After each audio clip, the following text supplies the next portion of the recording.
July council meeting at 7:01. You can rise and say the pledge. I pledge allegiance to the flag of the United States of America and to the republic for which it stands, one nation, under God, indivisible, with liberty and justice for all. Roll call, please. Trustee Dombrowski? Here. Trustee Dilbert? Here. Trustee Guerrero? Here. Trustee Nona? Here. Trustee Burkholder? Here. Trustee Suchi? Here. President Myson? Here. Treasurer Helen Dilbert? Here. President is present. All right, let's see, so approval of the agenda, I have a couple of amendments to make. Under unfinished business, item number B, I'm going to remove that agenda item for now. We'll table it to another meeting. And under new business, item H, we can expunge that one since we took care of it through the ZBA. Do we need to add the ordinance? Oh, yes, thank you. And then under unfinished business, I do want to add the ordinance review for the vaping ordinance. We want to do that as item E. Would that be item Well, D since it's technically. short B? How do we call it B? Well, being simple. We'll just swap Make it it. B. Yeah, we'll make it B. Wait, what are we doing? Are we just swapping it out, or are we adding? Yeah, we'll just swap it out. So vaping ordinance will be item number B. Yes. We voted last month to put it out for review. Yes, and I'm apologetic. You know,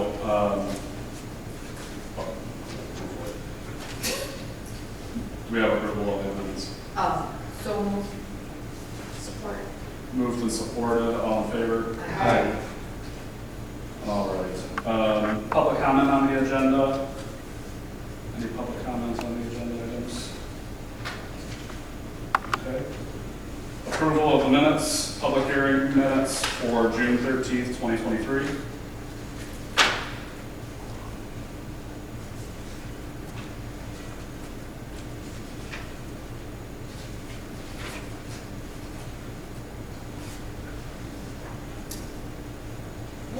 The motion to accept the public hearing minutes as presented.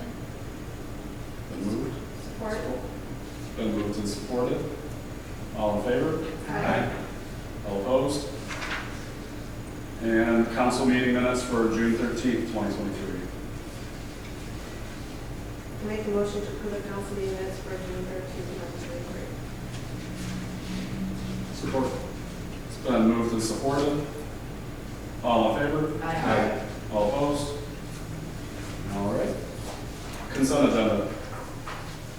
Make a motion to approve accept the consent agenda as presented. Second. It's been moved and supported.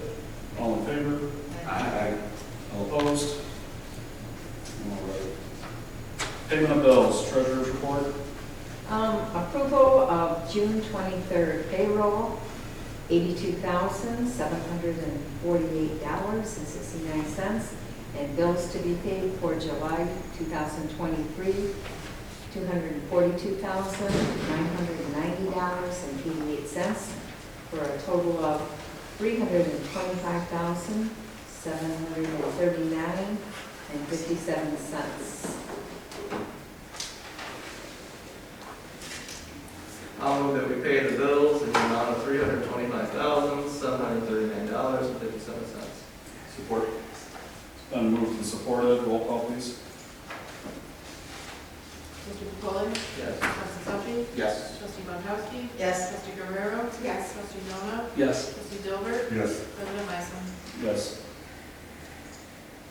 And for treasurer's report, we have a total of village monies of $6,948,886.24. I'll move to receive and file the treasurer's report as presented. Support. Been moved and supported.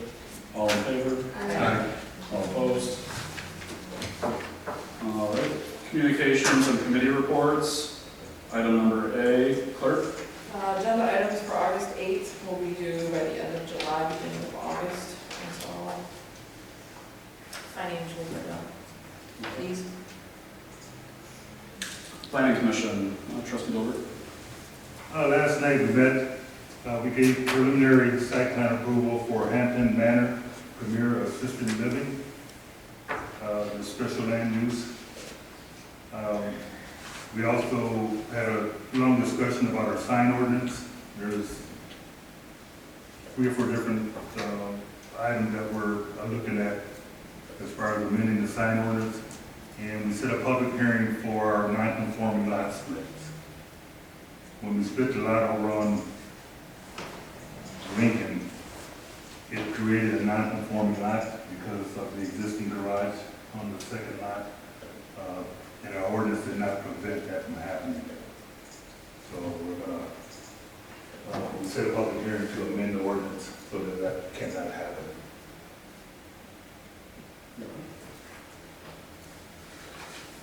Alrighty, next we have Parks and Rec report, Trustee Guerrero. So as you know, we're looking for two other vacant spots to be board Pomperton because Police and Marquisiak resigned. So we thank them so much for what they've done. They're wonderful. And then we're kicking off July 14th with our festival at the high school at 5 o'clock. So please don't forget to word them up. We have a couple of trips going on for Tigers games.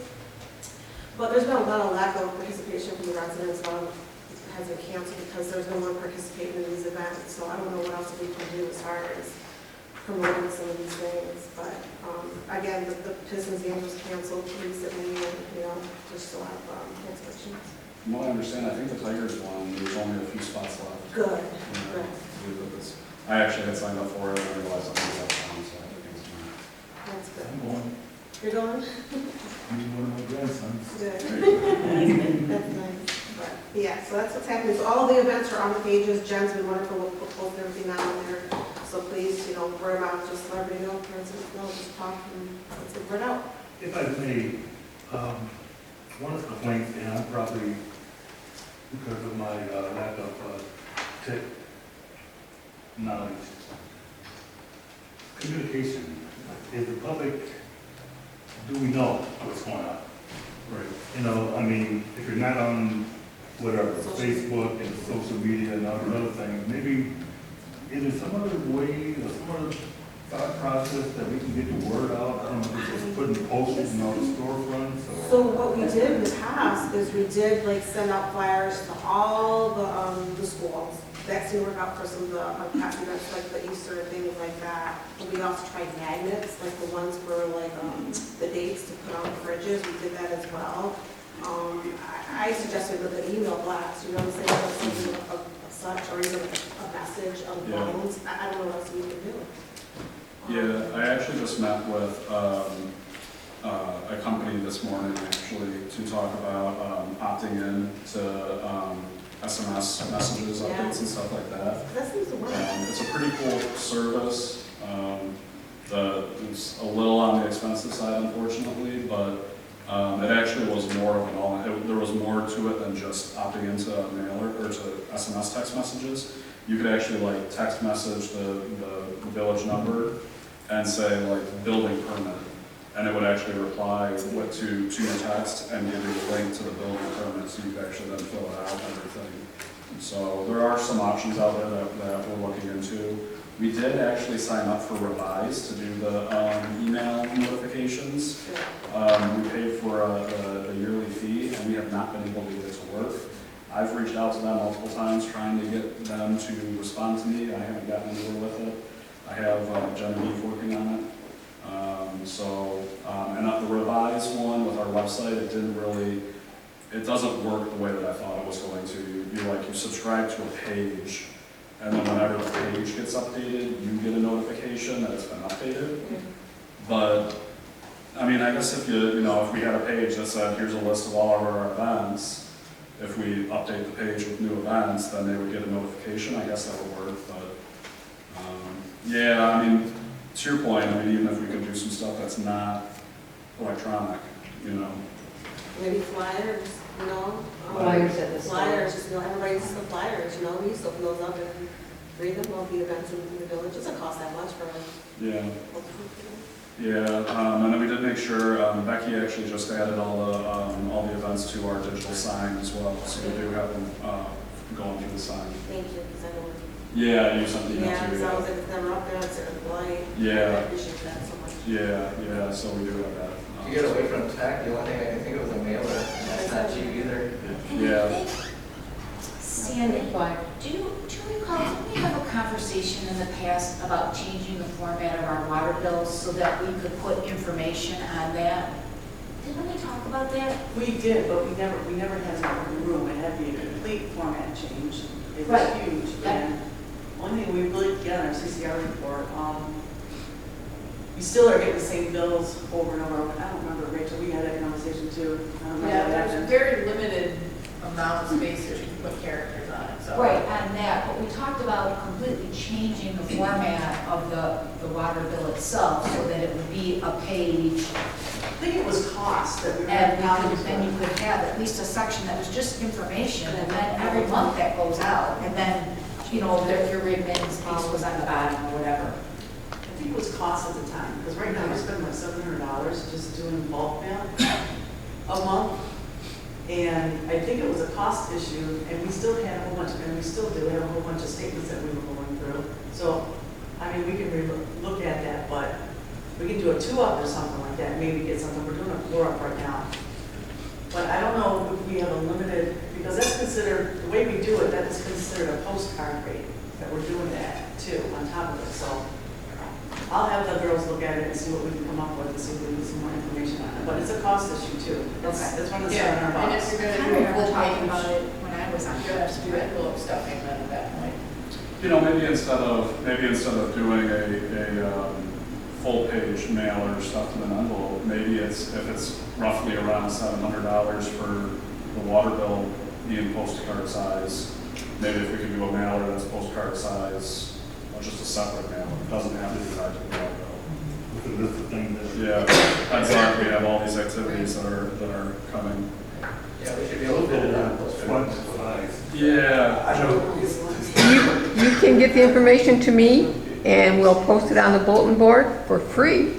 Oh, there you go. Any events that you want, any notices that you want, just give them to me and I'll get them on the bulletin board. So anybody with a TV and, Yeah. Channel 6. Channel 6. Yeah. because you're in the viewing area for Channel 6 now. Right. Maybe if I ask Dawn, she would just print out just a list of the events, because we're gonna have a table there at the festival. I could probably sit there and hand them out, hey, you can just go on. So I have to print it Flyers out. at the store. Yeah, I like the idea of putting them at the stores and gas stations and stuff too.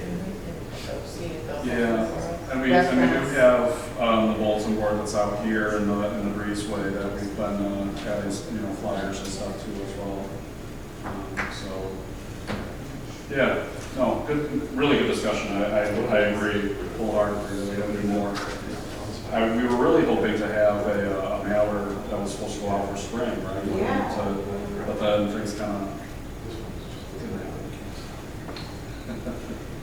So, yes. Also too, I mean, we've been asking Parks and Rec for a calendar forever, and if we had that calendar in place, we can get that on the sign in a timely manner too.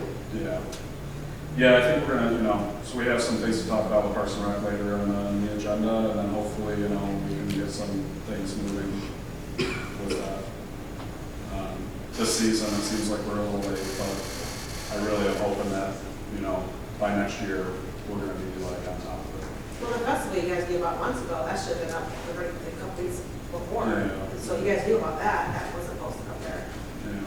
So it's not all Parks and Rec. No, definitely not. Yeah. Okay.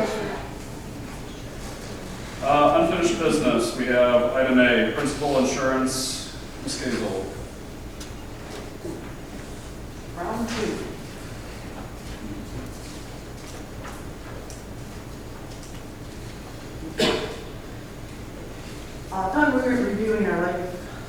AD&D and workman's comp insurance, we realized that our employees' benefit structure would not support their current salaries.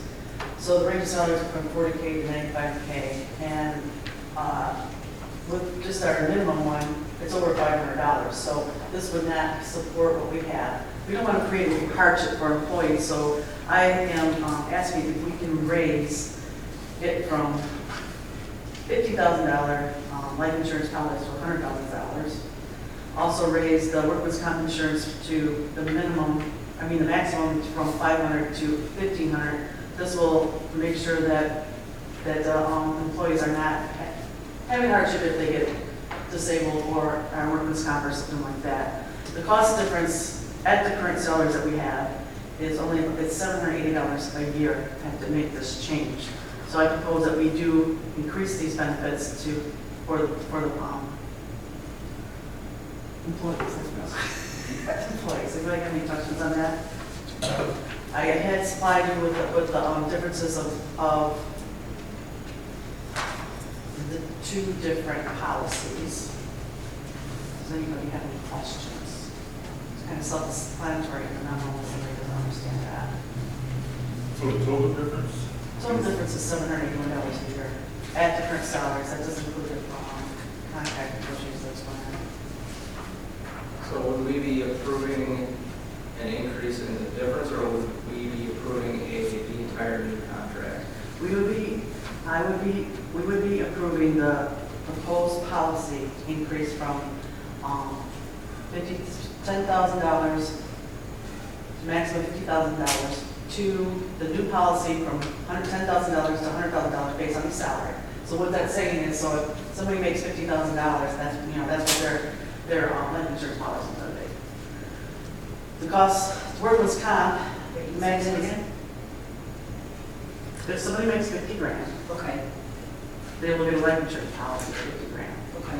If somebody makes $105,000, their life insurance policy is going to be $100,000. Unfortunately, right now, the way it's written is that person makes $105,000 can only get a $50,000 life insurance policy. Correct. Right. Correct. It's because we have our policy's light in terms Yes. of coverage. Correct. Thank you. So I guess the answer to What? what I'm asking is not that, so would we be modifying our current policy, or would we be just getting a new policy? I guess that's what I'm asking.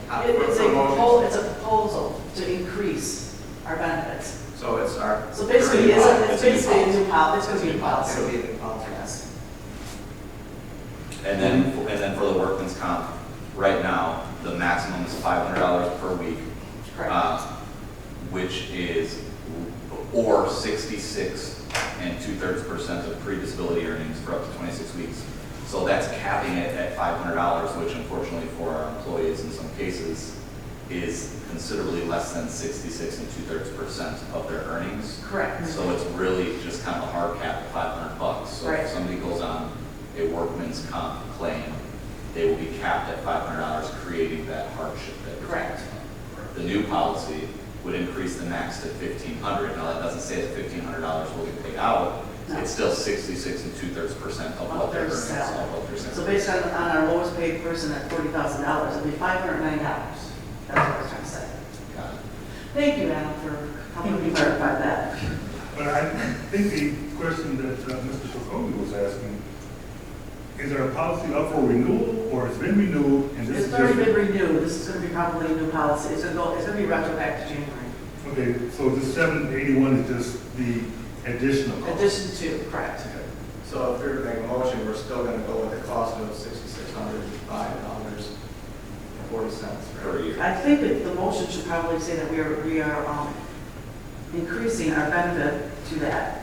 Because it's going to, the $781 is going to change, but the contracts are still not, we've got ratification stuff still happening. So we already, does the policy renew every January 1st? Correct, yes. Okay, so then did we already pay the $5,824.20 on January 1st of 2023? No, we're paying $485.35 a month. So Okay, we we're paid paying 6 months. Okay, We're paying gotcha. monthly, that's correct. And this would be retroactive back to January 1st? Yes. So then realistically, we would have to pay the difference because we've been paying the policy Correct. light Correct. for 6 months. 7 months worth. So half of it, 781, well, almost more than half, the 781 we got to pay. So that'd be three,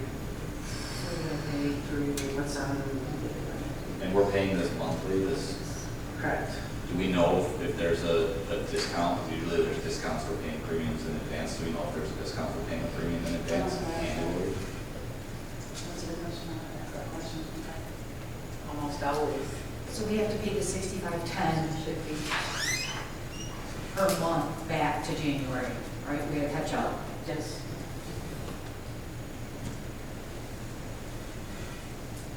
If it's being submitted as a new policy, do we have to backdate? I was the question. If we're not paying out, well, I guess the other question is, are we paying out for workman's comp to anybody right now? No. This is why do we have to go and pay, No, I get it. I asked that question also. and I see paying it going forward.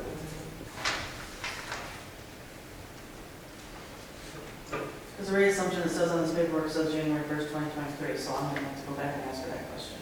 If we can start at August 1st. I can ask her that question also. So then if we did that, and it's a new policy, now we're gonna go August 1st now instead of January 1.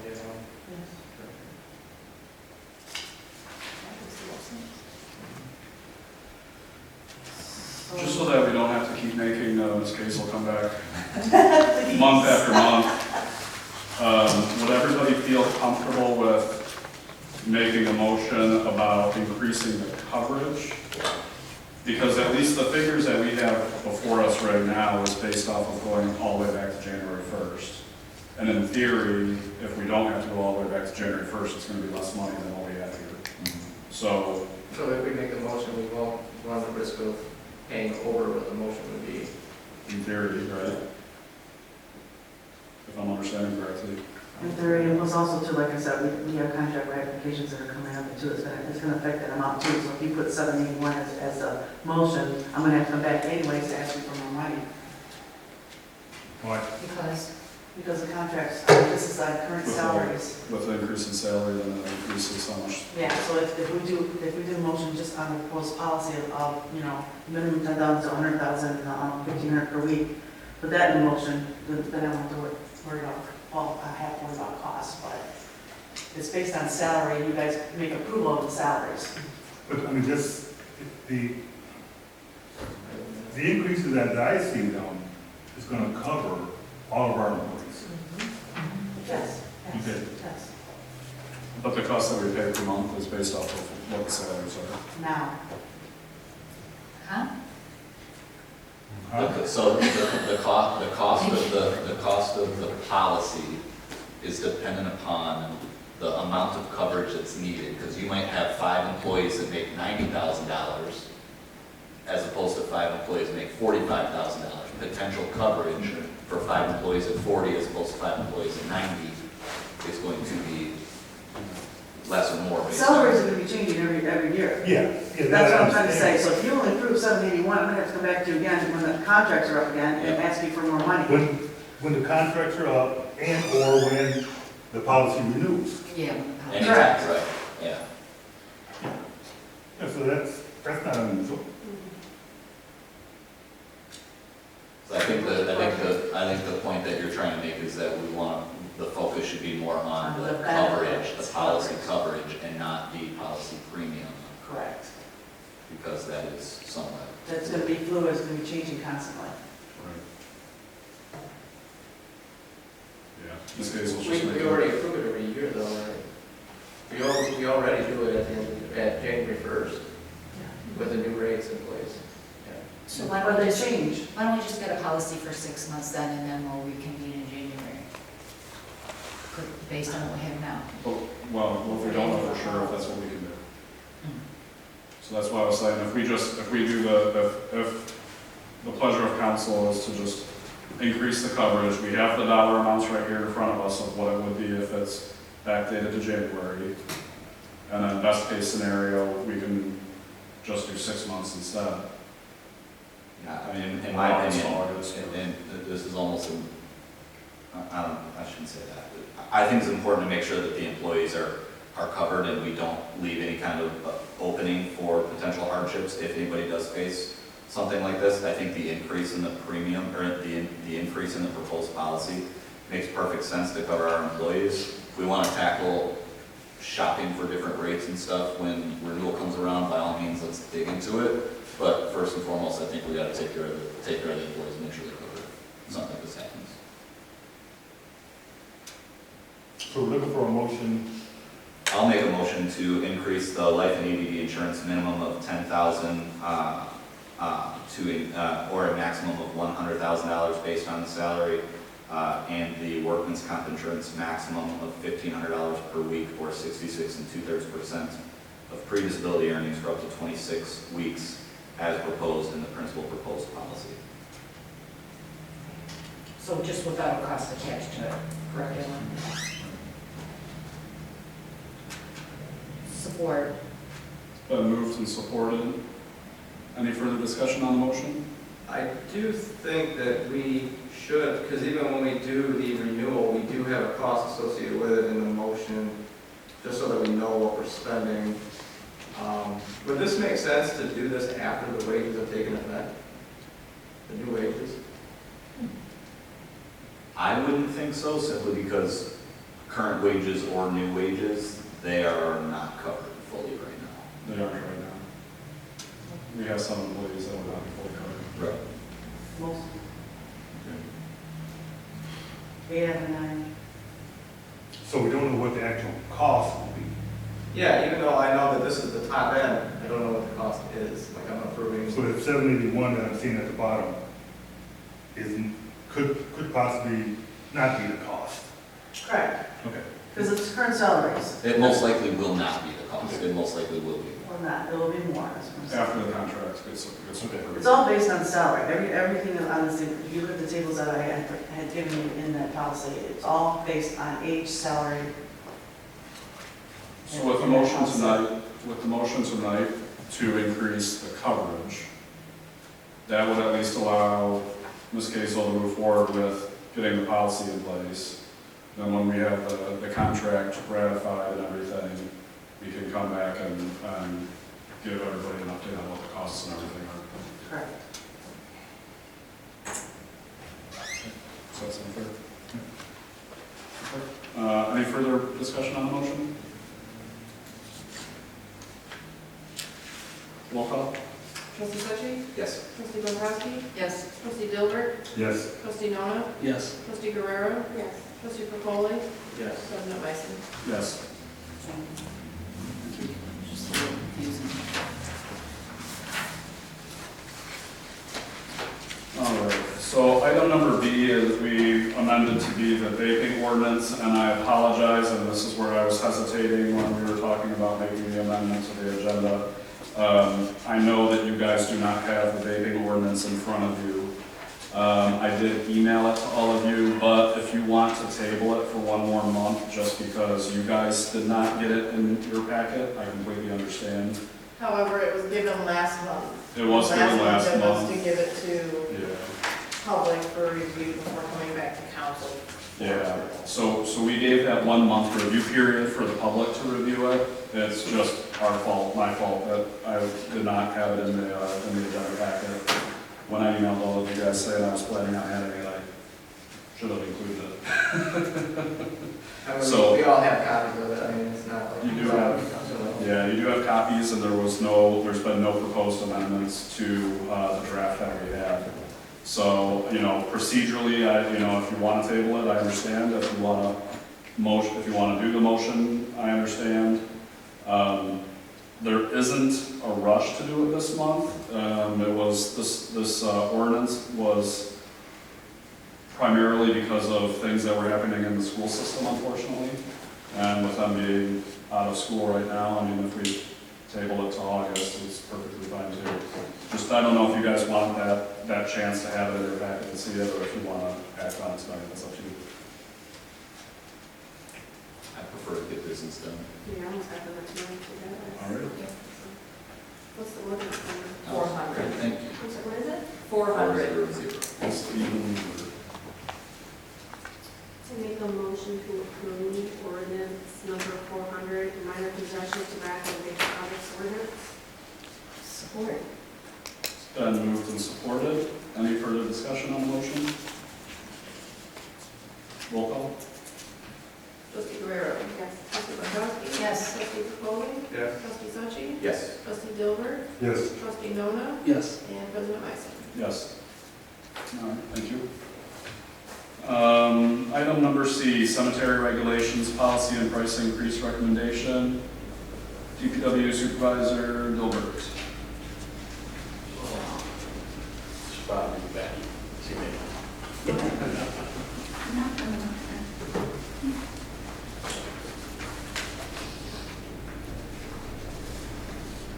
We had that cemetery meeting, after last month's meeting, and we went over some rules and regulations and increases and pricing, and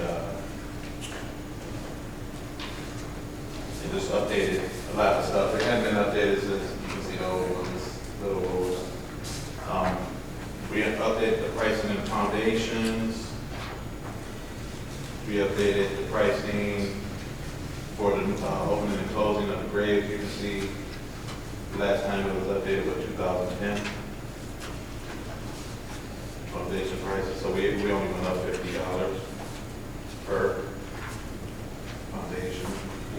Opening and closing. See the new rates. We got comparables with neighboring communities and try to get our rates, kind of close. Because right now, everybody's doing out here. It doesn't matter if they're from New Haven or even know New Haven. It was up cheap there, we'll go there. So we actually weren't even covering our cost of our machine usage, our men, and things of that sort.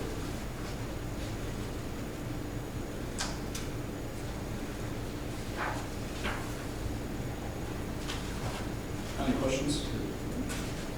Do you think we've actually, for the non-resident, I see where the grade purchase is double, but the opening and closings and the Saturdays, and do you think we've raised those high enough? Well, yes, I think so, because we still have to, I know non-residents still, have to be somewhat attractive for them to want to be here.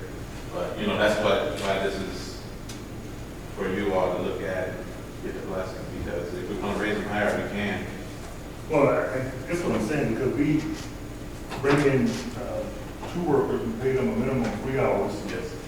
And I don't know what the actual cost is, and the equipment time, and all the other things that may come into play. For a non-resident, we're only going to pay $100 more than a resident, while the residents are currently paying a cemetery tax to support that cemetery. That is true.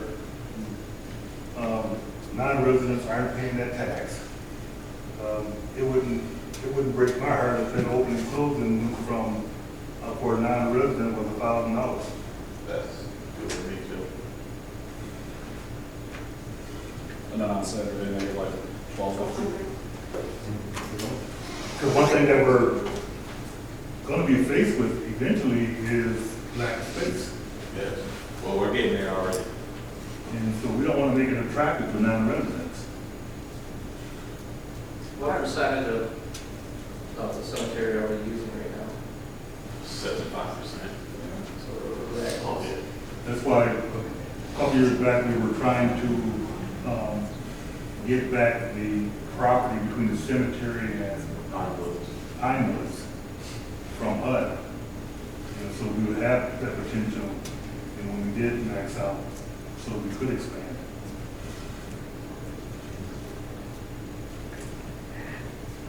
I want to let you know that our operating cost per hour was $120. 120 per hour, 2 people. Plus the equipment. Plus the And that's equipment. equipment also, yes. Oh, it's 120 for the hour for 2 people. So a 3 hour minimum. So we're at 360 already, plus the equipment. We just spent, I don't know how much for that new backhaul. So, we just spent $100,000 for that. I would like to see that non-resident open and closing go to $1,000. And the Saturday go to $1,200. That makes sense to me. What about non-resident cremation pricing? Do we have that also? 450 to what? Do we put forward the same type of manpower for a, You can use one or two. this is the. We operate in twos. Yeah, well, we should operate in pairs. Safety reasons, but just digging a hole, we just shovel it in, 2-foot hole. How does the cremation, apologies for not knowing, so like cremation pricing, what is it? You guys are still doing a grave, but it's just a small shovel Yes, hole? or- yes. We do a probably, it all depends on the cremation box, but, it could be about as big as this, like 2 by 2, or it all depends on how big the. And it's only put so deep, right? Yeah, it's about 2 feet, roughly 2 feet. Huh. Oh, so if you're cremated, then you don't get plug around. Well, you don't have to We also be. put They put you on the map. I thought they just flushed it out the water. I'll ask Angie what she's gonna do. What did you say? We put the cremation on top of somebody else. Oh, too. yeah. Not on the balls. On the ball. Yeah. Yeah. Right, yeah, that's what I'm used to too, like walls and Yeah, hospitals. that's Yes, true. I'm gonna also ask for forgiveness or not like this, but if you do the cremation process, does that space where the cremation belongs remain untouched forever? Yeah, that's a little gray. Yeah, he does, yes. Okay. Sturdy piece. Quite often, Full they're, graves? quite often, they're put at the foot of the level.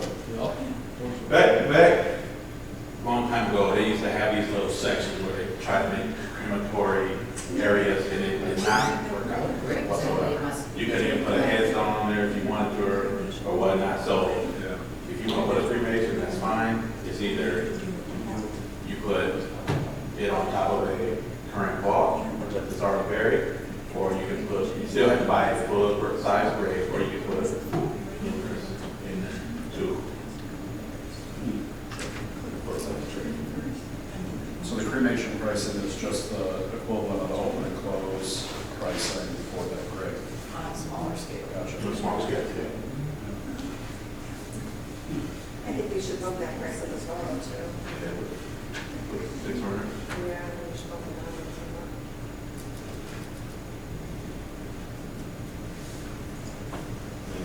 Saturdays, weekdays, we don't do Sundays, so Saturdays, So some some of them, some. The cost of dining has gone up. Oh, yeah. Yeah. That's why everybody's getting hurt. Unfortunately. Cost of living has gone up too, so why not? Yeah, that's the way we got that. But yes, because we have a municipal cemetery, we got to be aware of that. We have a lot of outsiders, Oh, a lot of outsiders. Amen. we've had, years ago, we had someone, they buried them, I think they drove an hour and 15 hours from minutes just to bury it because it was cheap. A couple years ago. Dare I ask, do we know what other communities are charging for theirs, or are they like, Well, these prices were comparable to Richmond and Baltimore.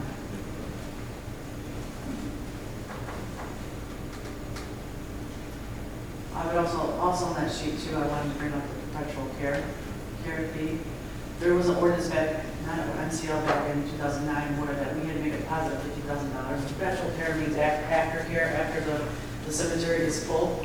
We have to have money in place to be able to maintain the grounds and stuff like that. So in 2009, they said that we had to put a $50,000 pot into a fund for perpetual care. And then thereof, 15% of a lot purchase, grave purchase, we have to give 15%. Now, yeah, an MCL. So what we're proposing is that we keep, when we're doing the grave purchase, that we tell them 500, but that they have to pay an additional 15% on that. And that way we can automatically put it into perpetual care. What I have to do now, I have to go in and do a reconciliation and see what grave plots have been purchased, and then I have to add 15%, so we're taking away from that cost also. So my proposal is, on this line item, is to add an additional 15% for the perpetual care. So we know we're covering the grave purchase with our operating costs and stuff like that, and that the addition to the 15% is automatically put into the unperpetual care fund. Can you just raise the price of by 15%? Can't you just change these by 15%? You can do that also. Instead of, So it's that- 500, but by the way, it's 15% more, just a little bit easier. Well, yeah, but this is a proposed thing, so yeah, whatever you want to do. And when it comes to the foundations, I see the pricing, and I know the cost of cement has gone up. Yes. Are we covering our costs there? Yes, fairly. I think it was, how many yards, it's like 0.3 for foundation for the 1x2 or something like that. And I can't remember how much the cement was costing us. Do you remember that? Oh, it's expensive. Cost of cement. It all depends, it depends on the load that you get. Right. It depends. And that's another thing too, that we would save costs on too, they do it twice a year. They put the foundation down for the, Cement depends on, cement depends on the amount that you get, and they will charge you for a short load, so we try to, the more the merrier, so to speak, so, you know, we just recently did, I think, what, 15 foundations? Yeah. So the more the merrier, but if we only have like 5, we're paying, they're still gonna charge us for a short load, you know? Don't you count 5 yards? The short load. Yeah, 5 yards around it. We do not hit 5 yards, like barely hit 5 yards. And there's another thing, the winter rates, we added $50 on the prices. We will be adding $50 on the prices because in the winter, if it's frozen in the frost line, we have to bring out a grade car, and it might have to run for Probably more than that. 6, 7, 8 hours. Yeah, Especially more than sometimes 5, you know, it all depends on. So, and then we've had that also sometimes because the frost was so thick and the backhoe couldn't even get through it, that we had to cut out with a chop saw, you know, mark it out and just cut the square out and get it out. So is the 50, no, I'm sorry, trustee Guerrero's point, I mean, is the $50 enough? That's not enough.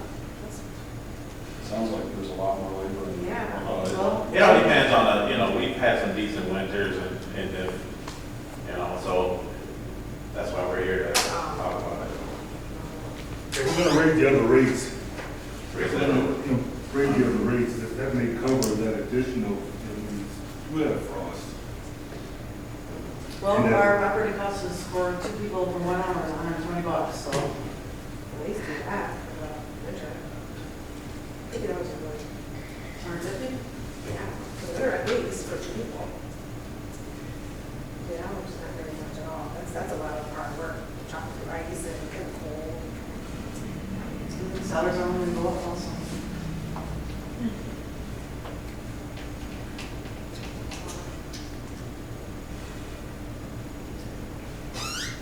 And you want to put 50% on to the cost of the grade purchase then? 500 times 15%, 675. Coming out of maybe.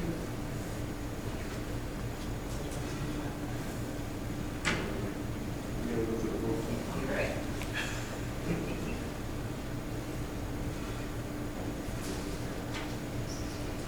Talking about the 15% on the purchase, That's very we're talking purchase. about non-resident opening and closing. We're talking about increasing the cremation. What was the price for cremation arrangement? Was it $650 and $700? Is that what was suggested? 600, 650. And So we're the at 150 to each day. the 15% fee for non-resident would be $100. Yeah. And $75 for the resident. And I think we all know that private cemeteries charge much more. Yeah.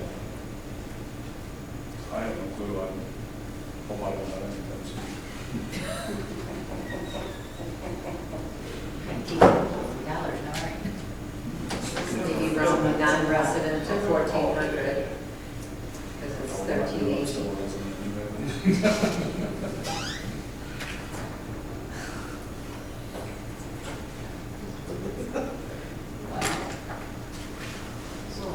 Do we want to have this marked back up and then we can bring it back next month, just to, so that everybody has a clean copy they can see? Or does Or do you everybody want, feel? are you guys fine with what we have now?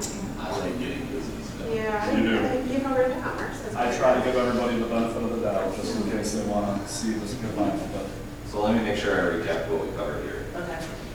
Grave purchase, we'd be looking at getting rid of the 15% perpetual care fee, but in return, increasing the grave purchase costs. Resident to $575, which is a 15% increase above $500. Non-resident to $1,380, which is a 15% increase above $1,200. Open and close resident fee, which is currently $500, Monday through Friday, we would increase to $600. Non-resident in this proposed pricing guide would be $750, and we would actually increase that to $1,000. Open and close on a Saturday, resident fee currently $700, we would increase to $800. Non-resident proposed was $1,000, we discussed increasing it to $1,200. And then cremation pricing, as proposed for weekday, $275 resident, Saturday, $400 resident, and then increasing from the proposed $450 and $500 on cremation to $600 and $650 weekday and Saturday.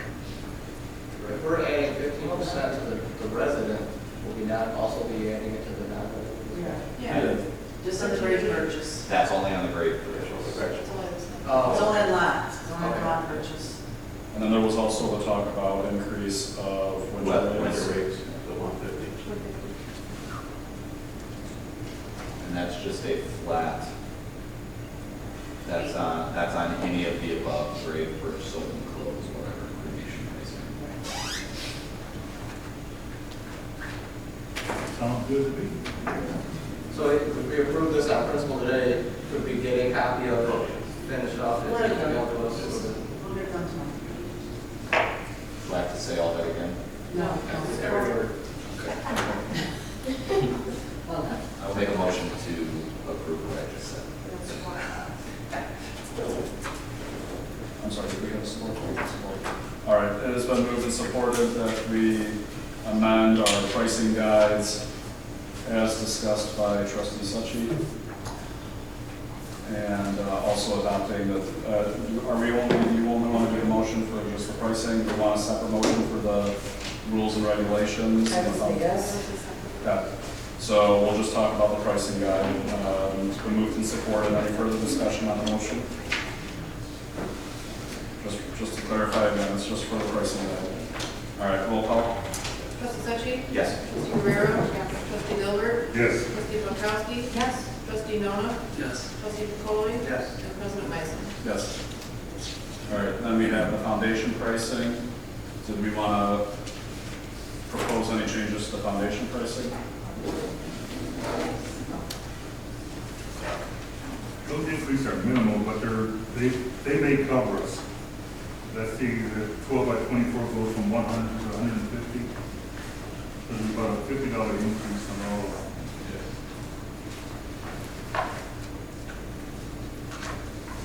That may cover. And, what I may, there's a number of graves in our cemetery that are unmarked, unfortunately. And I would not want to price that to the point where we continue to get more unmarked. While that $50 increase should cover our cement costs and whatnot, but I don't want to price it out to the point where,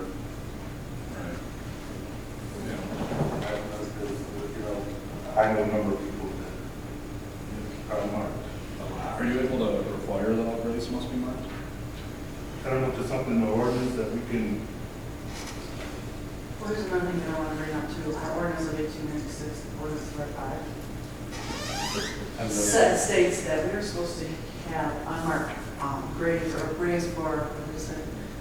What, baby? No, it said to, for people and something like that, we're supposed to set set aside a session like that. Obviously, Right, another thing that we want to do is we want to propose that we have our attorney go over the ordinance and update it and make sure that we are, because civil infractions are on there also. We put on our memo there that it needs to be gone through.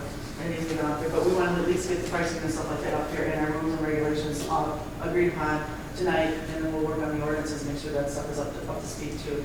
We have no way to, one of our accomplishments that we want to do is, the guys are having a hard time mowing out there. These people they're building huge gardens on top of the graves and stuff like that, and they're having to move the stuff to even dig next grave, there's a grave next to it. So one of the regulations we want to do is make sure that they know, and we have the ability, I don't know what we can do if the person's deceased, but to give a civil infraction or something like that, or at least a warning, or a warning letter saying, hey, you need to keep this to a minimum, please give it to the system so that people can get in there so they can do their job, and mow the grass, and dig holes and stuff like that. So that's why we come up with the rules and regulations here, and we would like to have that approved tonight also. And we also would like to ask permission to give the ordinance to our attorney to look over and update it with that information and how we would go about monitoring and policing the cemetery.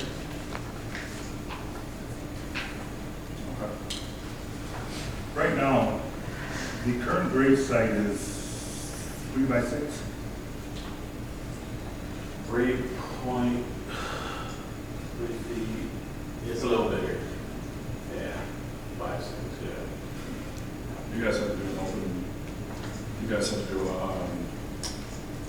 wider grave recently that didn't, you guys? Yeah. I mean, it's kind of risky.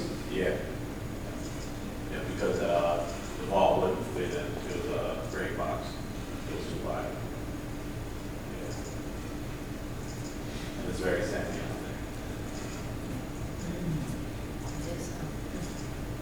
So the, what you're proposing is, because there are some people who take their grave site and they turn it into their own Park size. Yeah. There's the banks, There's planted trees and all kinds of things. And then when we can't get down the aisle, then, you know, and then a lot of them, well, some of them, I won't say a lot, they're not even upkeep.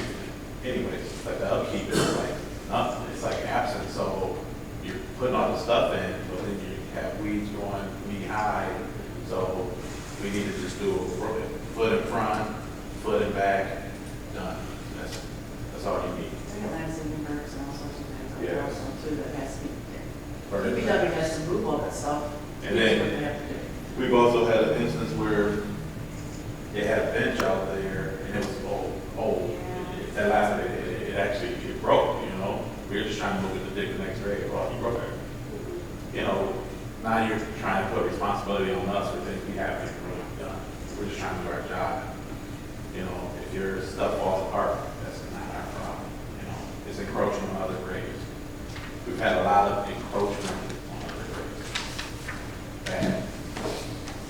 Yeah, there is a lot out there. There's a lot. Shrines out there, I don't know why. Yeah, so say you're 3.5 feet or whatever it is, and you can't go 4 feet, they're going 4 feet, 5. I don't know what it's. And there's enough solar lights out there that you can walk Oh, through right gosh, I know. It is. I did, I saw everything. The turkey Yeah, ball it was was in even there dark. too. That's what we're paranormal too, what we're saying. Yeah. Yes, sir. The 2010 foundation pricing sheet shows a 12 by 24 bronze plaque at $145. Is this correct that we're lowering this to $125? The current 2023 proposed foundation pricing says $125 for the same plaque that was $145 in 2010. Yeah, because that just anchoring it. They buy a bronze plaque, they get it sent here, and we just install it. Okay. Yeah. So are we saying 145 is probably too much? Because they're just anchoring in, they're already paying for the footing, they're paying for all of that stuff. So we're already putting the budget, so we're getting $125. Just saying, it's at 145.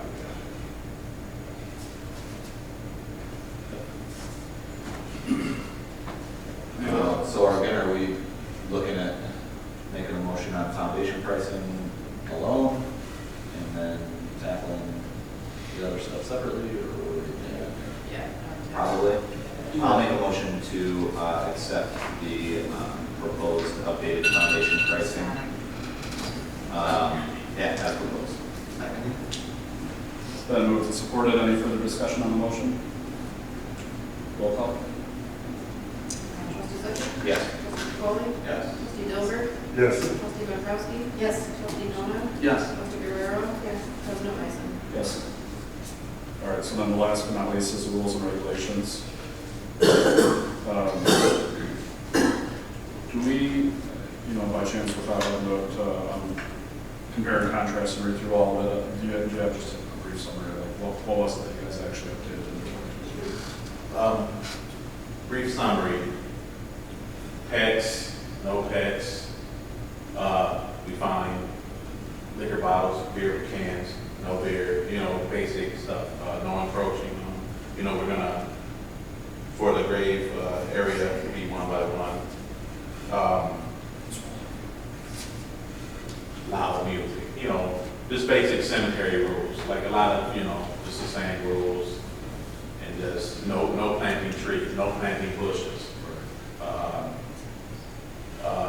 Clean up around your site. Things of that sort. A lot of people try to walk their dogs through there, and that's a no-no, because they don't clean up after themselves.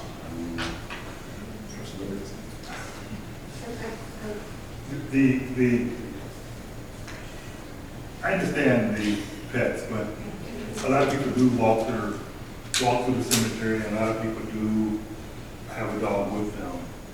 I don't know if that creates a hazard for DPW. If it does, then I'll be quiet. But if it doesn't create a hazard for DPW, I'm not opposed to someone walking their dog. I think our focus needs to be more on the actual grave site, the grave that someone has purchased, and the tree planting and the benches and all the little personal things that they bring up there. I know there's a group that visits a particular grave site just off of Park Street. He was a motorcyclist, and some of his fellow members, they gather on his birthday, and I'm sure they got their beer going and their liquor going and whatever. But they typically, what they bring, they take back with them. It may not be right, but they're not harming anything. They come once a year to pay their respects to their group member, and they'll have a boom box and a case of beer, and I'm sure they have some bourbon. And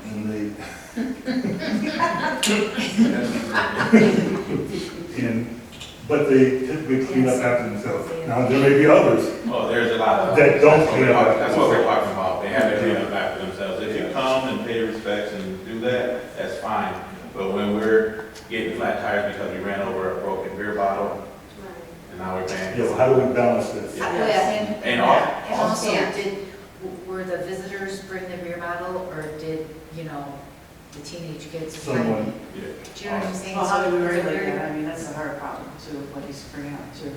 I mean, I'm not sure if it needs to even be regulated through cemetery rules and regulations, like that's public space, right? That's open intoxicants, like, does it really? it could be a sheriff department issue. There you go. Exactly, Mhm. yeah, that would be definitely a sheriff's issue more so than, do we need to address this with cemetery rules? Like, I understand, like, why we're considering it. Well, I'm saying that also, with the animals, the dogs, there are people who are respect, they need to have, we could say leashed, because there have been, when their dogs are trying to But back this and forth. ordinance in the village, isn't it? Yes. You're talking Yes. about. It's supposed to always be Be leashed. leashed, Right, yes. right. That, and then also, we are getting quotes on getting automatic gates, because you can just go whenever, and that will keep some of this beer, whatever, just partying or whatever. Because like in the that. past, it was locked, right? Like, Yes. after. Yeah, but then we leave at 3:30, so we were locking it Gotcha. at 3:30, but then Ms. Pete was volunteering to lock it later, but, you know. Okay. I understood in this one too, it says children are not permitted within the cemetery unless accompanied by an adult. I'm not sure how much weight could be behind that. Well, That's on the old regulation also. yeah. Yeah. I mean, it can be listed, people will either pay attention or not. Yeah, pay attention.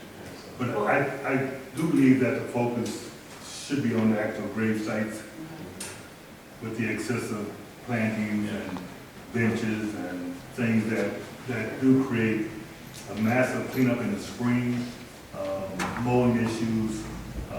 Those are the things that we can control. Well, there was another issue too when we pulled the grave blankets. People were mad that we pulled them too early, but they were blowing in the wind down. Oh, We pull them April The 1st. cemetery's got a date that they're Yeah. gonna We pull them April 1st every year. Yeah, And so, I got cussed up and down. because we get ready for Memorial Day, right. Yeah. so we gotta start the cleanup But, process. and it's unfortunate that people get upset, but every cemetery deals with that. Yeah. So we just have to, that's part of it. I also have a question about this resale policy. So, I'm not understanding, why couldn't I donate the grave to, Well, that's one of the issues that we had, Tracy, was that we had somebody come in and want us to take the grave back. And we have no policy or anything like that to say, you know, we can buy it back. So how do we? what do you mean they want, oh, they said we want to sell it? Yeah, they want Well, it. I think So we how just do we- have to have a policy that says, you know, you bought, you keep, or you can sell it on the open market, but they have to fall under these, this is what they're, Guidelines. right. It's one of the ordinance issues we probably have to address with Al, to put in the ordinance and figure out how we do that, and put a Right. policy in place that, yes, we will, at the cost that they had purchased it or something like that, put a blurb in But there. this says that you cannot transfer or sell this grave only to an immediate family member, according to the rules of sporting genealogy document. I don't, That's an old That's ordinance. pretty I can standard. buy the grave cheap because I'm a resident and then sell it for a price in between.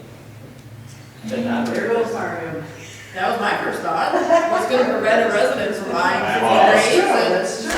That's the reason why that's there, because I can just make a quick $100 that's bucks. fair. That's true. It's pretty standard, I own one that Okay. my mom had purchased. I mean, I'll buy the remaining 25%. But you could sell it. No, Did you I hear- cannot sell it, I mean, it's not for this In cemetery, another cemetery? it's for another cemetery. You can't sell it. Is it a city-owned I cemetery? can, somebody in the family can use it or whatever, but Another issue that we're having problems with is people buying them, and then people that are not relation to them. You know, second or third, fourth, fifth cousin trying to come up and say they own it, even though the person that owns it is dead or something like that. So we have issues with that also, so it's, we've had issues.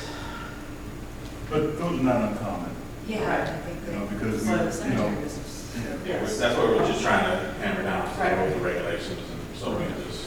So I kind of want to propose that we give this to Al, go through it, and make sure that we're, you know, him do some backup thing and come up with, like Chris had said, keep it to the grave site, and then if any issues that they come and rise and stuff like that, that we can address in the ordinance, that we can have something to police or have a policy in place that we can follow, the office can follow. Yeah, I kind of wonder if that should be part of the ordinance, not necessarily the rules and regulations. Right. So, yeah, I mean, he has already looked at this before, and he said it was a good policy, and the rules and regulations were a good thing, but he didn't hear these concerns either, so. I like the ones where they're focused on the grave, but I also like general cemetery rules too, because to me, that's a solemn occasion for me, and I'll use extreme examples. If I'm there trying to, you know, pay my respects to my loved one, and I got a kid screaming, unsupervised kid screaming over there, or a couple of drunk guys over there yelling and screaming, I do like to have some cemetery rules as well, just for to keep the respect for the. And we're Or gonna anybody, work- any general person or winner. we're gonna work on having the general rules and having posts right around the fence and all that. It's good. Yeah. Okay, so then it sounds like then the motion that you're asking for tonight is just to take this based off of the feedback that was collected and then give it to them. Yes. Maybe for like the grave sites, like maybe is it a certain amount of number, like up to like 5 ornaments or something like that to have? We just had, foot in front, foot behind. Is that what you said? Okay. Because on the sides, They might put these out, walks are, they might put out 20 lights on that one. That's what I'm saying, maybe you should narrow it down to like so many certain ornaments. I don't know, I mean, like maybe 5. Yeah, but then you gotta put a size limitation on the ornaments, because I can have a 6-foot ornament on my 3-foot grave. yeah. Well, they might have 20 ornaments.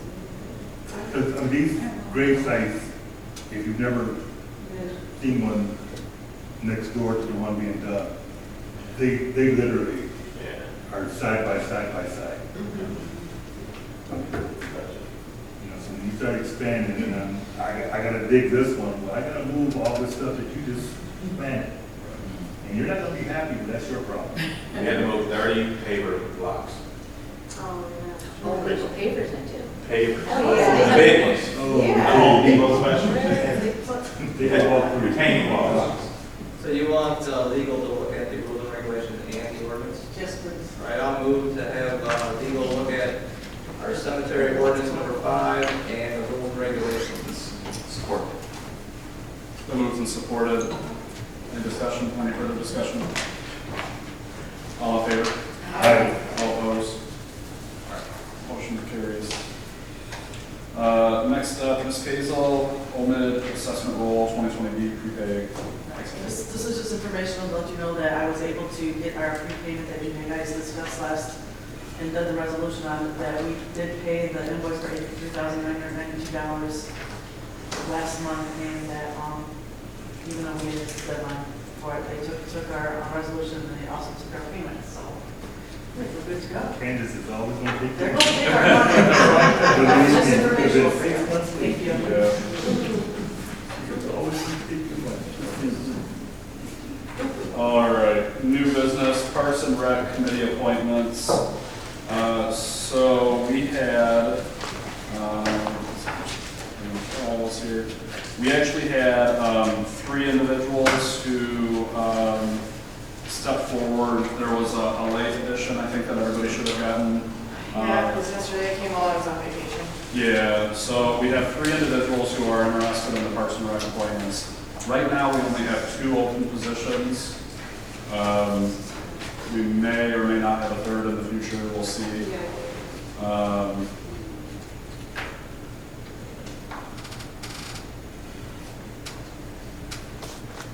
don't know if anybody had any comments, any feelings on any of these. I didn't see the names. One of them was Barbara Williams. Which I can say she comes to all meetings. She's the only family that volunteered for the River Days. So I can really say that she's a good candidate. Another one was Ronaldo Phillips, and the third one was Brianna Crook that came in.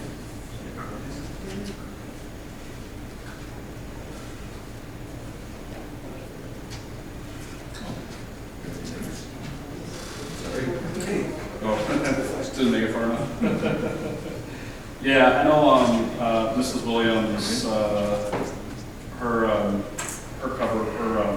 letter of interest, you know, and knowing that she has been attending the meetings and has been helping out the River Days and whatnot, you know, it seems like she's already a good fit for the position.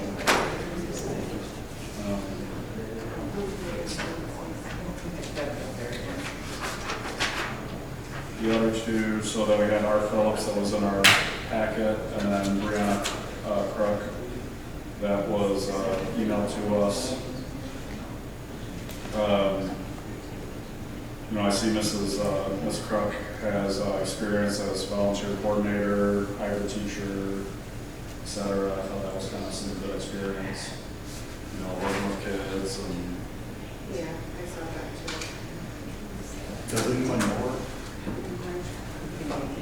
What about Orlando? What about Orlando either? No, definitely go for this, Mrs. Williams.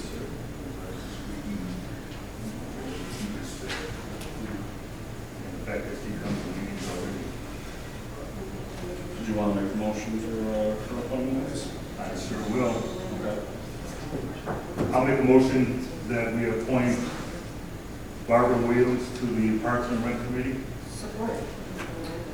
Been moved and supported for one of the appointments to be Barbara Williams. All in favor? Aye. All opposed? Okay, motion carries. And then for the second open position,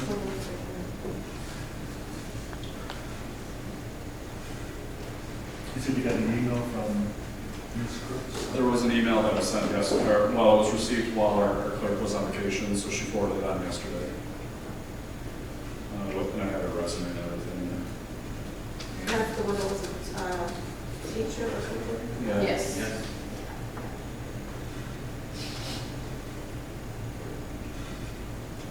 Mr. Phillips, I don't really have any background on, and it wasn't really any information that was in the letter, unfortunately. But the other one, how do you tell? One that seems like she's a teacher, I mean, if they're already working with kids, gotta have some, How do you feel?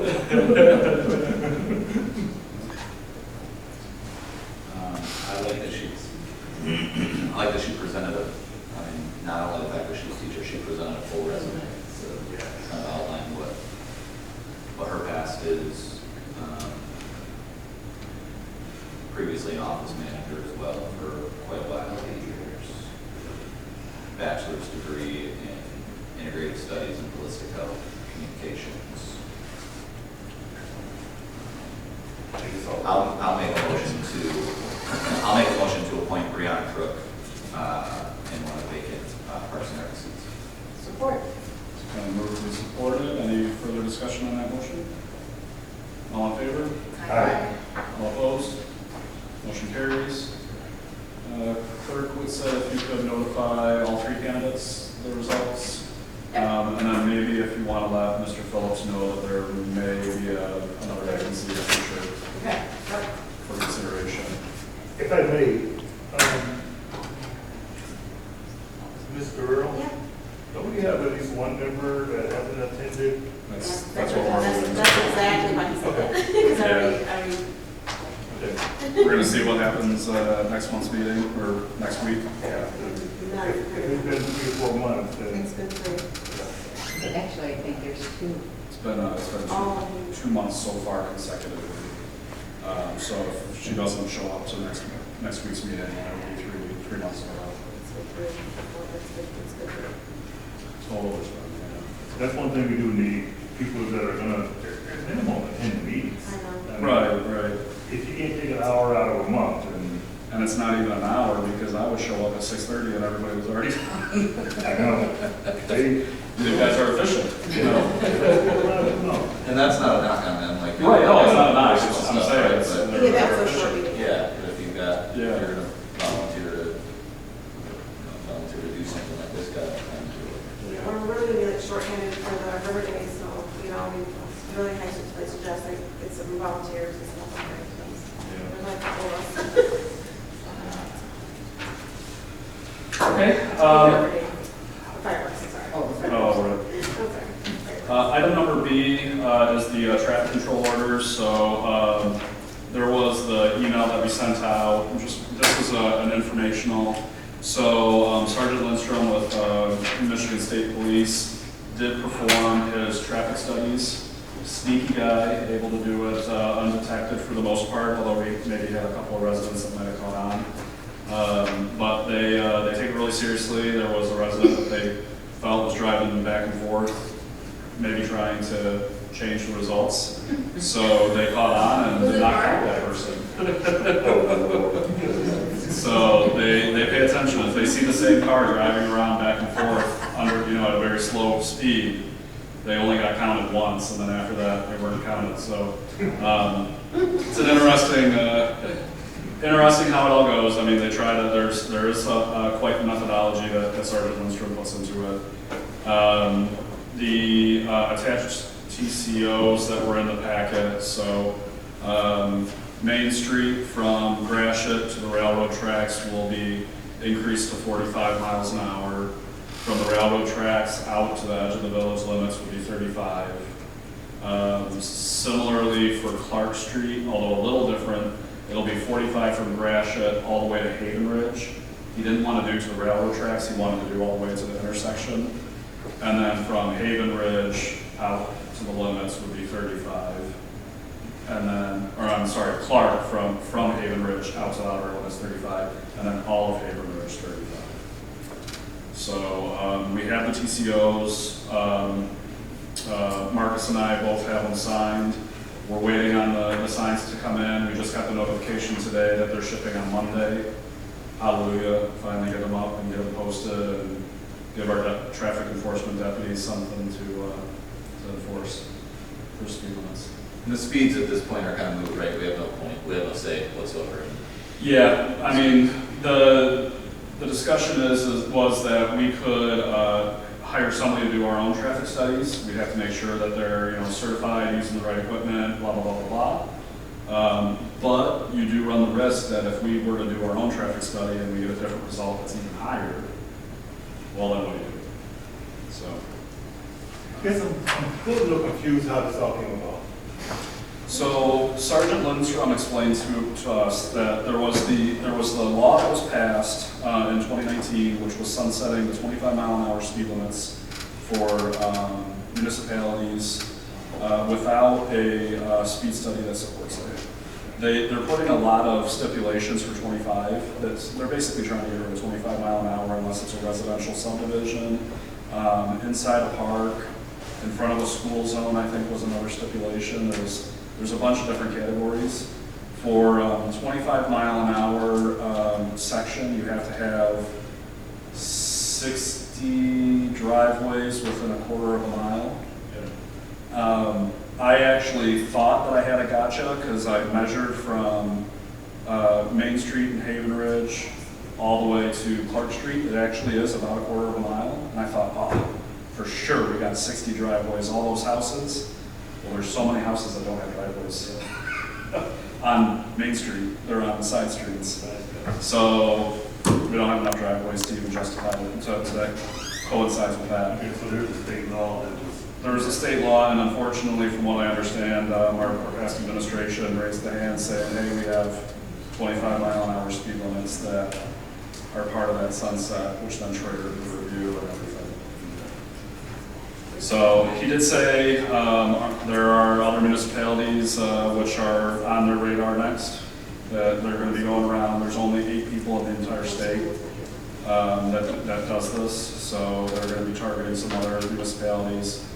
I'm not going to throw him under the bus or them under the bus by mentioning municipalities, but there are. Yeah.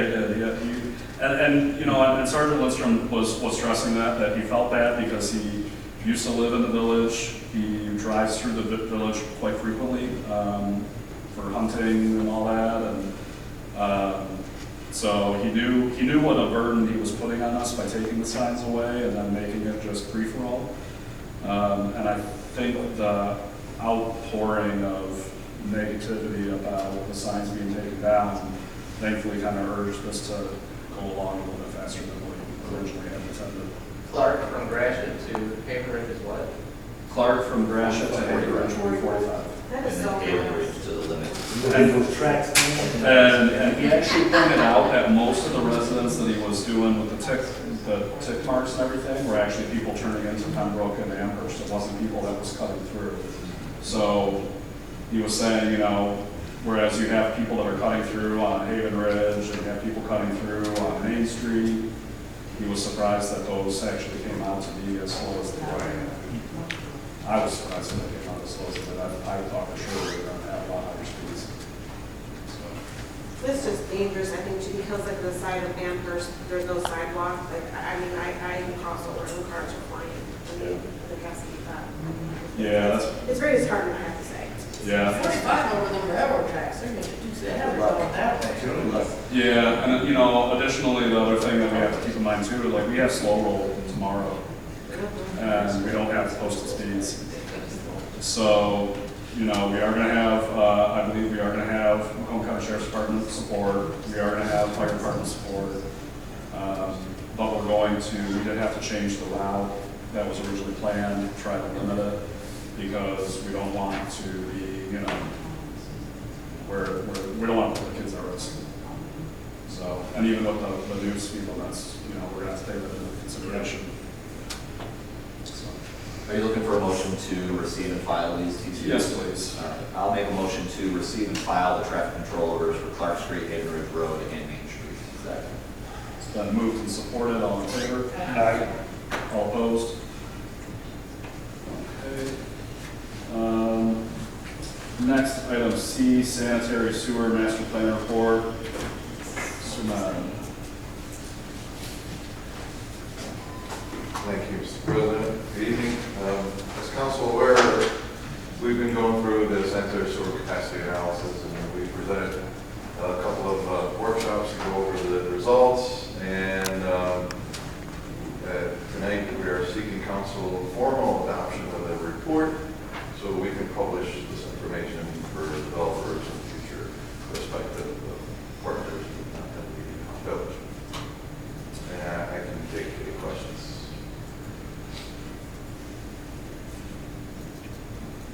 Any questions? I know that Mr. Maz already kind of went over a lot of this with us previously at the workshop, educated workshop, or I think it was also presented to the planning commission. Correct. So the same report dated June 10, 2023 that we're seeking council approval.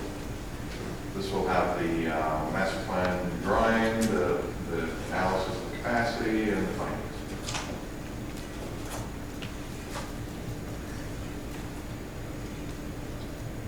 Any questions? If no questions, motion order.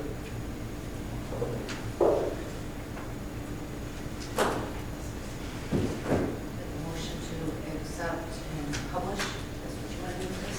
Formally adopt. Formally adopt and publish the wastewater master plan report dated June 10th, 2023. Support. Been moved and supported. All in favor? Aye. All opposed? Motion carries. Thanks, sir. All right. Next up is another ZBA public hearing. This one is for a parcel that is over on Ann Street, requesting a ZBA hearing for front and rear yard setbacks for porches. So the request is to have an agenda item at the next August 8th council meeting. That is ZBA hearing. Is it a vacant parcel? I believe so. And why are we holding them? It was a parcel that we previously held a ZBA on Yes. to allow separate setbacks. This is now to add a porch to that. So The porch was not on the original drawing. So he wants to add a porch and needs setback requirements to differ from that now. Doesn't it say 2 porches? Yes, front and back. is the concern that the porches would fall outside of the current zoning setback requirements? Correct. Got it. But I mean, you're talking about holding a hearing for a variance on a structure that hasn't been built. Well, probably because he wants to. He wants to build it, so he needs a variance. So then maybe we should revisit the original. I think that's what we'll be doing, right, is that if we have the public hearing, it would be to change what the setbacks are for the front and rear, which would be changing what variance was that we already granted. The original, Yeah. not just, I don't think that I was on council at the time, but I think I was in attendance. It was in January. Yeah. I don't recall if we ended up approving the variance in January or not? It was. It was approved. And that had to do with the setbacks from side to side, or did we approve front back setbacks as well? Front end, I think it was front and rear because of the parcel had been platted way back in 1925. Right, I remember it, and it was like something commercial too, or something. It wasn't like single family, it wasn't zoned for single family or something like that. It was something business. Office, that's what it was, residential office.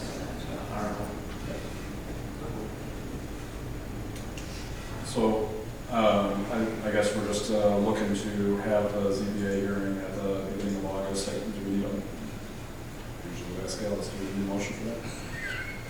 Yeah, usually Yeah. So 6:30.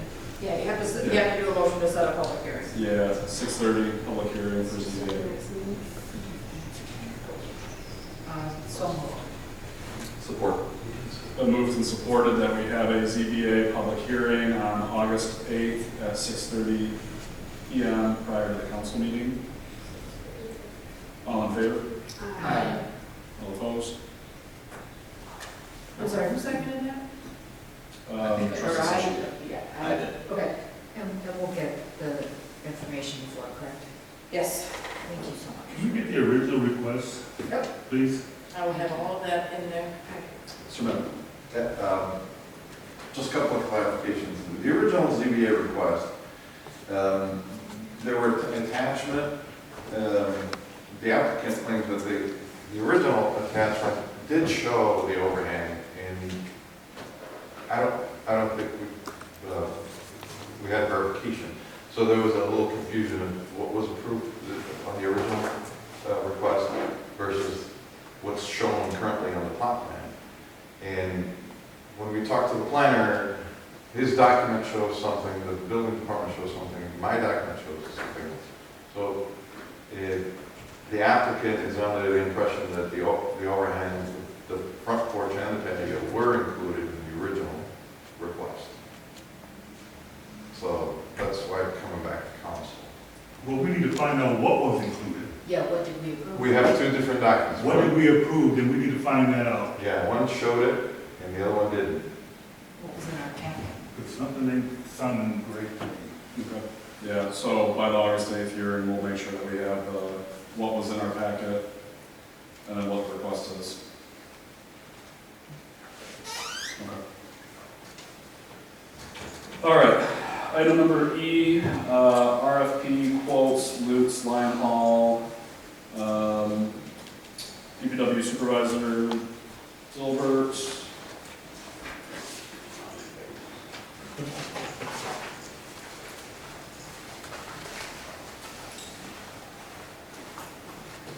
We went out to get re-quotes for painting for the Lions Hall, for the exterior, because the DEA wants to, DIA, I'm sorry, DEA, yeah, wants to do the mural. Yeah, the mural. So we went out for 3 quotes. One was a verbal, which was really high. We'll leave it at that. The other one was from Envision, which was $7,900, and then Pure Color Painting, which was $62 and $15, which totaled $7,700. And Pure Color was going to do the hall and the garage, compared to Envision, which was just doing the hall. Yes. Yeah, so, we have the DIA, we were awarded the grant, just to give a backstory in case anybody didn't know. We did win the grant with the DIA to do a mural in a public space. And after giving them a tour of the village and showing them all the different properties that we have, the Lions Club was the one that they felt was the best for the mural. So when we did start looking at it, we realized though that the paint on the Lions Club, there's a lot of chipping and peeling paint. We did just recently have the Lions Club tuck pointed. Yes.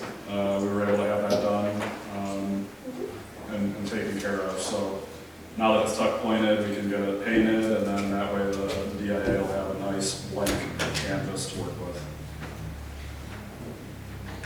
this is something that needs to be done anyways. It's preserve the building. And it says we're gonna power wash it, caulk where it's needed, and paint. What color are you gonna pick, Marcus? I'd like to speak for trustee Bonkowski when I say thank you for getting 3 quotes. You're welcome. Yeah, I was gonna be my name. Sorry. He's Install gonna have 3 school stars.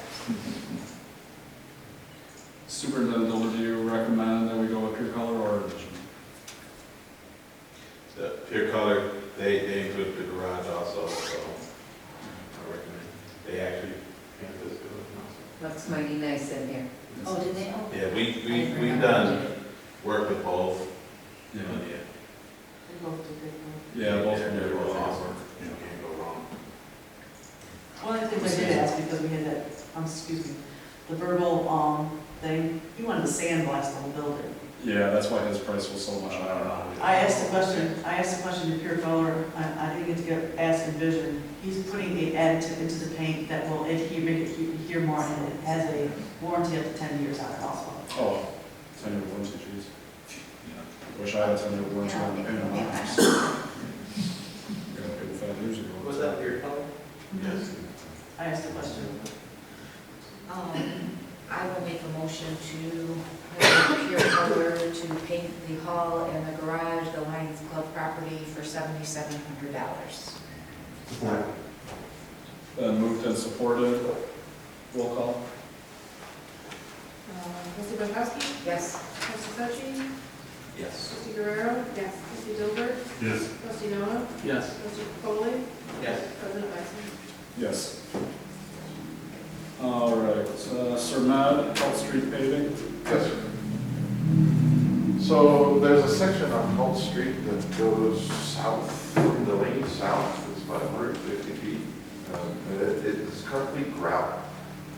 That was left out from the previous project, paving Delaney and those side streets. And that's the only sections remains as gravel right now. There are 2 driveways on them. And based on discussion with DPW, we would like council consideration on paving that section for maintenance and snow plowing and all that. So we looked into the current Manning project. Based on current unit prices, we could add this as a change order to Manning project for approximately $50,000. So if council wants to move forward, we'll start discussions with the contractor to get final pricing and for the president to sign that change order. How much? 50? About 50. Based on current unit prices. Yeah. What the cost of Manning? Yes. One of the problems that DPW Superintendent Dilbert was expressing to me today was, their guys are out there, they're plowing, and then they get to the end of the paved section. Now they're digging up all the gravel as they're plowing, and then come spring, you got a big pile of gravel that now you got to figure out what to do with and how to get it back, over that section. One other slight consideration. Sorry, I see things are appearing in the P drive folder as I'm talking. Magic. One other thing that's a slight consideration is that we do have a development that is looking to purchase property off of Roselle, and they're going to extend out to Hunt. So, although this isn't really tied in with their driveway or anything like that, it just, it would finish off that street. So there's a possibility that if that project comes to life, that help could be finished as part of that project? No. No, just that they would be, their driveway for that project would tie to that. Okay. But onto the paved part, not onto the gravel. Yes, we'll be exactly at the corner. So the Heinz 30 Yeah. timing?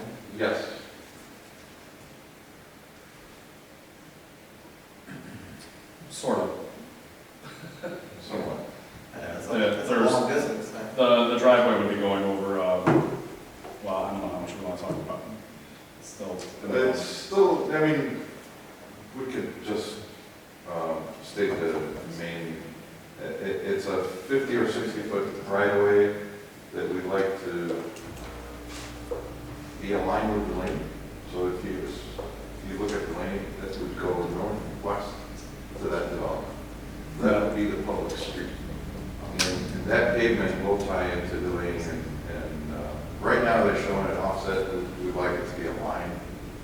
So it would be exactly at that corner where the gravel starts.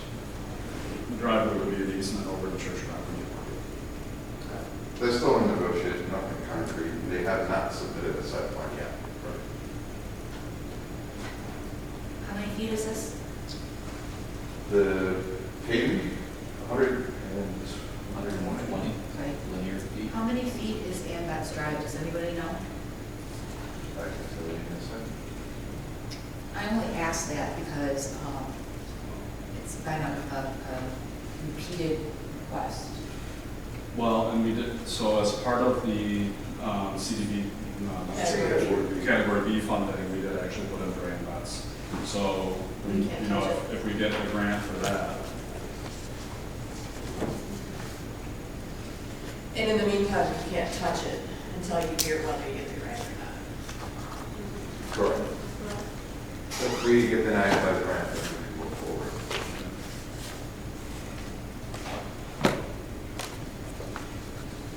course, I'm trying to find it.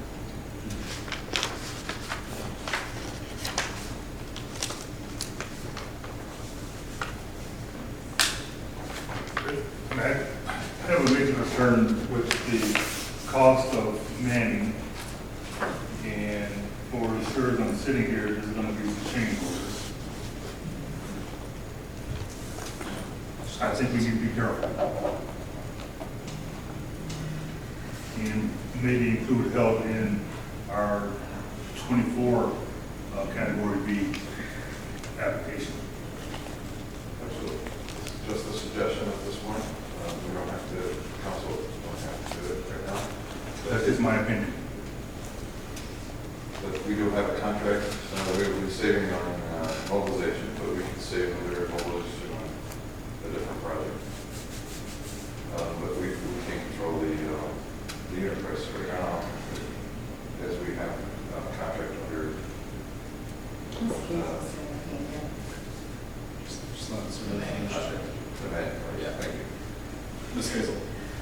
Just to let you know, we have the main project going on the highway fund. We're gonna exhaust it this year, we know that. The overruns could go into local. Local has like $350,000 right there. I don't think we can afford it. And that was 660. And the estimate was about 300. Yeah. I think our street funds we're getting to that level that we need to be careful. Because there's going to always be that. Yeah, this is a scenario where the residents that live along that section, they're not necessarily asking for it, they just said that they were okay with it.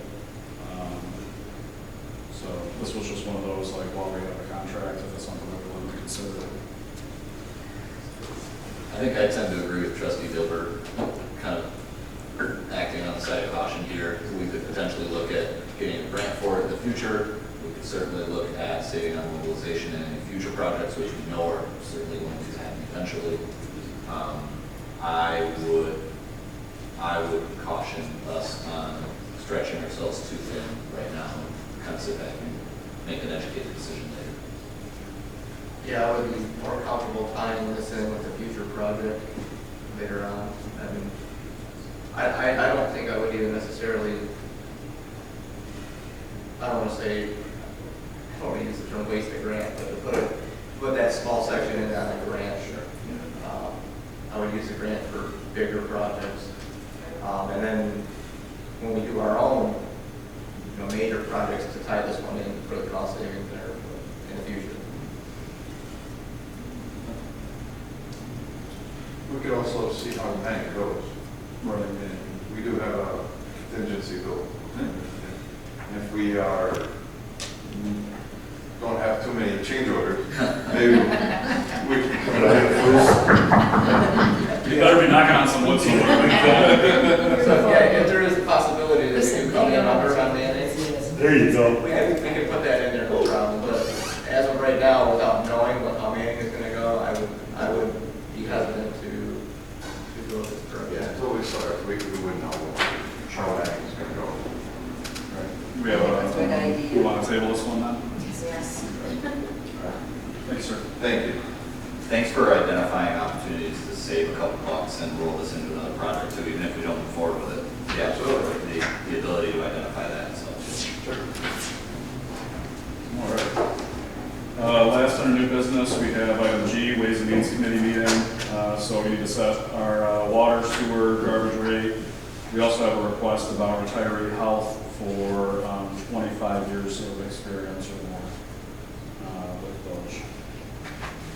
So I'd like to set a Ways and Means Committee meeting. We can get together offline and go through the schedules. I know my schedule is a mess for coming up. Ms. Hazel? Sven and I, we're going to go through the numbers first. Sven and I were going to go through the numbers, and I have went my way of figuring them out. He has his way of figuring out. So we need to have it done by September. So we do have a little bit of time to do that. So if we don't have to do it by the next council meeting. Just let you know, we can do it between August and September council meeting. That would be awesome. We can give you the information that we have. Perfect. Okay, so we have some time.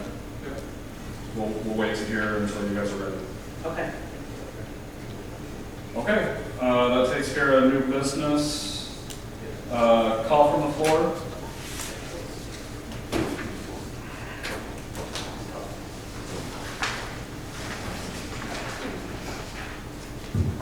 My name is Lee Hillis. Can I ask you, I presented this letter to the village, and it's addressed to the trustees. It's dated June 29th, 2023. Did each of you trustees receive a copy of this letter? No, because it was put in my mailbox. No, I don't think it was distributed to all the council members. So, It was put in my mailbox while I was on vacation, and I didn't come back from vacation until late Sunday night. so the rest of the trustees did not receive a copy of the letter?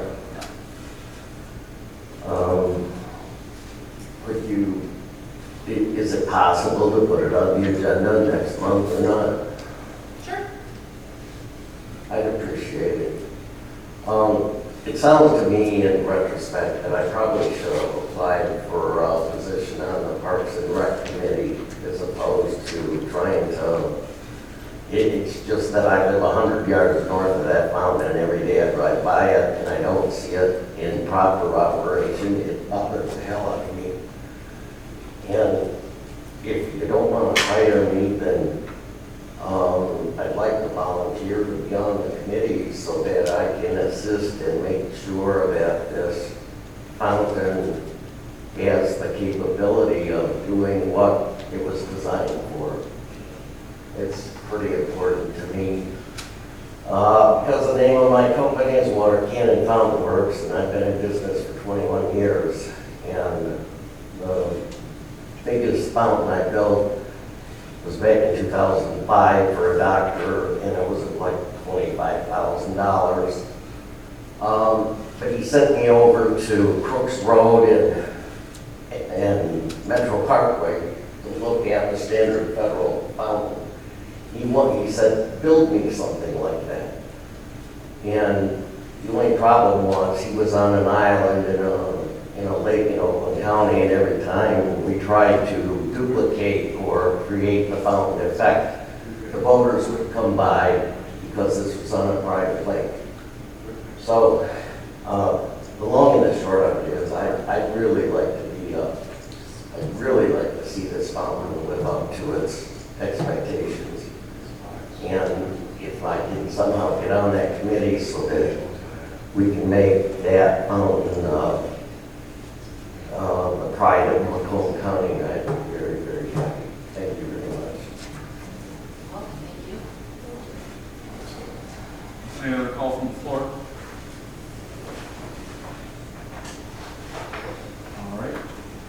table? Okay, I have a couple of things, or at least one thing I think. Wanted to give a heads up. So last month when we passed the resolution for the Purple Heart Trail being included in that, part of that resolution also was about celebrating the Purple Heart Day on August 7th. Ms. Hazel has been doing an absolutely wonderful job of putting together plans for a ceremony at Fountain Park, which includes a memorial piece of granite that would honor Purple Heart recipients. She's working with the AMVETS, trying to recognize. And fire department. Oh, and the fire department. Working with the fire department, Macomb County Sheriff's Department, looking at having a color guard brought in. Really trying to do the right thing and honor, Purple Heart recipients as part of the Purple Heart Trail. So that's going to be August 7th, and I believe Monday. It's a Monday at 6 o'clock. Yeah, Monday at 6 o'clock. 6 o'clock, yeah. I have requested from the Parks and Rec, I have still to call a bunch of people yet, but I have requested to have an agenda item on the Parks and Rec thing on the, is it the 18th? Yeah, that's right. To have everybody that I can get involved, show up there so we can figure out, make sure that we have a plan and agenda and get a program together for that. We have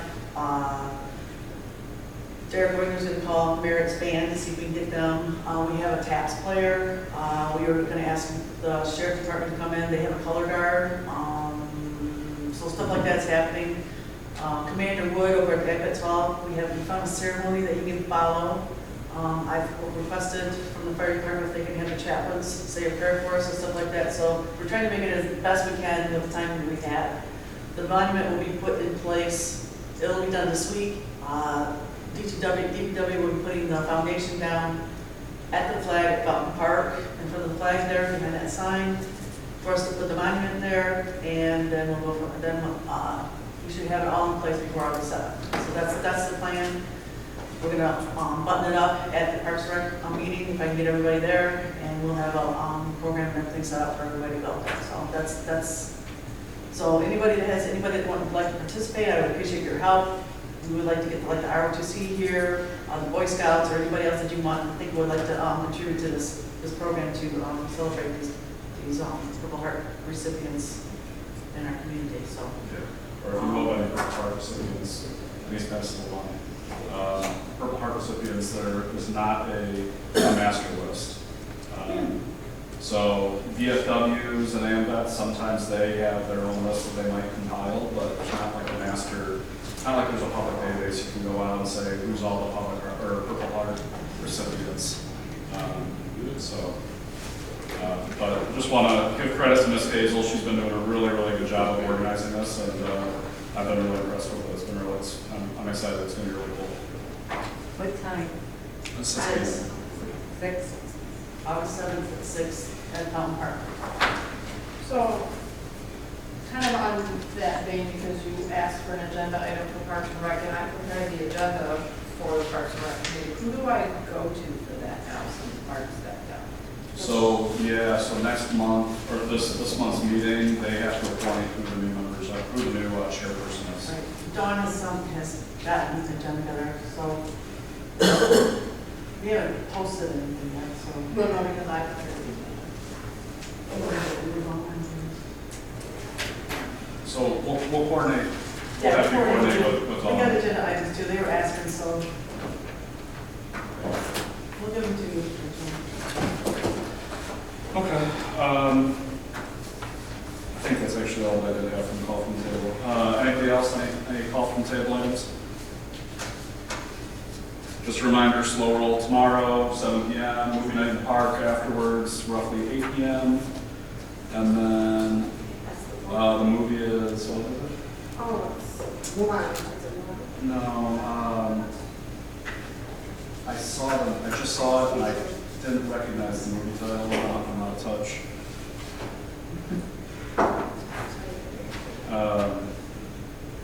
Looks like an interesting movie. I just wasn't familiar with this. And then there's also obviously the Red Hot and Blue Festival, fireworks, pray for the rain to stay away. That's this Friday. That's this Friday. If the rain does become a factor, then we'll, I believe, the rain date for the fireworks, Ms. Hazel, it's the next day, It's right? the next day. Rain date, we did Next confirm day. that'll be the next day. It's supposed to rain that day too, though. Maybe we'll do it the next day. No, the next.